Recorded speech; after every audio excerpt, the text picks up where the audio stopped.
Homesteading. I'm in the garage today and I'm going to change the front bumper on my daughter's 2010 Hyundai Accent. I got the bumper from Kenny Upul.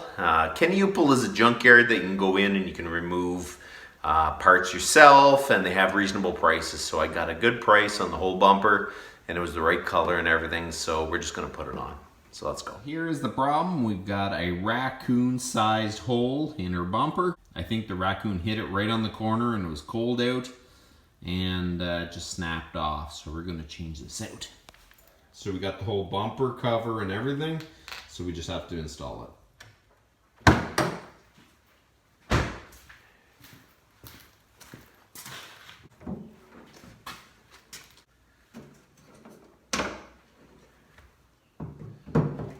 The first thing we're going to do is remove these rivets, and they go all the way along the top of the grill.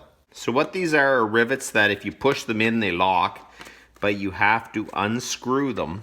And sometimes they don't unscrew very well. You kind of have to push up on it as you unscrew it, and then you're able to pull out the whole rivet.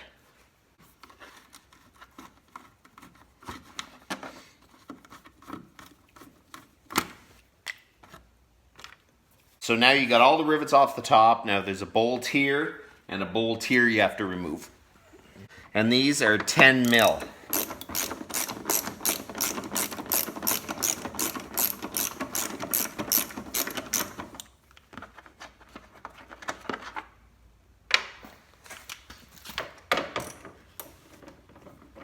So up in the corner there is an 8 mil bolt, but a 5/16 socket fits it really good. So we're gonna just remove that.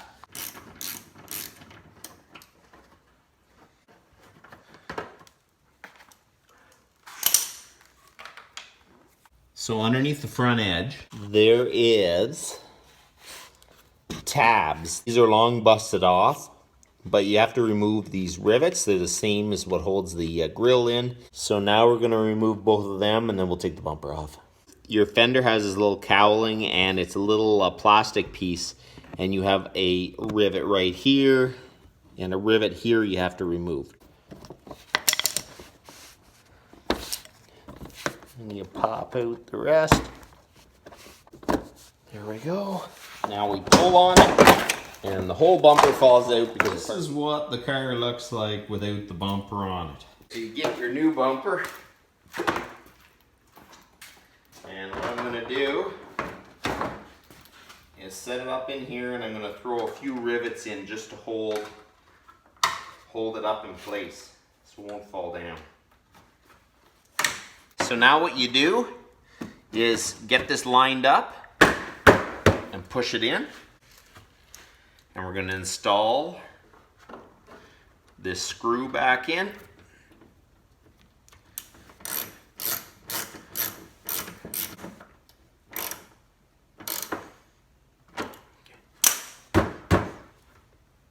Okay, so there you go.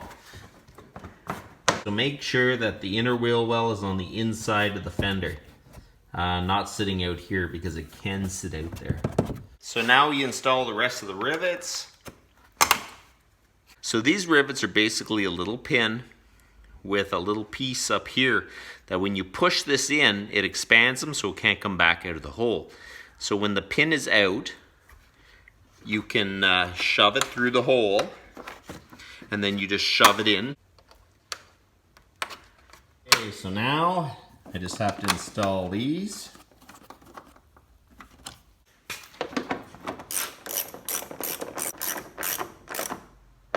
Okay, so I got all the rivets in and the bolts that hold the top and the very top of the fenders.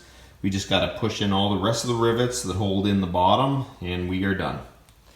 Okay, so you install that rivet that holds the front. So now you're going to install two more to hold in the very bottom of the fender well. How does it look? It's brand new. Just got to get the license plate on, and that is it.